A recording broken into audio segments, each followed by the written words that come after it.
ایک واقعہ بیان کیا جاتا ہے تو وہ ہندو میتھالوجی سے، لیکن بڑا اس میں ایک سبق ہے۔ کہا جاتا ہے کہ دو ہندو جو پروہت تھے وہ جا رہے تھے اور وہ ایک دریا کے کنارے پہنچے تو ایک نوجوان لڑکی جو ہے وہ آئی، بہت خوبصورت لڑکی تھی، تو انہوں نے اسے کہا میں دریا پار کرنا چاہتی ہوں، آپ مجھے دریا پار کروا۔ ایک نے ان میں سے خاتون کو اپنے کندھوں پہ بٹھایا اور دریا پار کروایا۔ دریا پار جب ہو گیا تو خاتون جو تھی وہ اتری اور اتر کے چلی گئی۔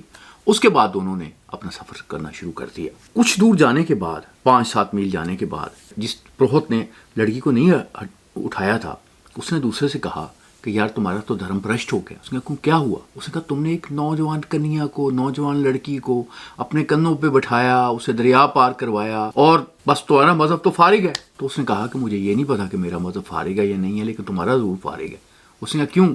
اس کا میں نے تو صرف اسے دریا پار کروایا، تم یہ پچھلے 10 میل سے اسے کندھوں پہ اٹھائے چل رہے ہو اور پتہ نہیں کتنے میل اور اٹھائے چلتے رہو گے۔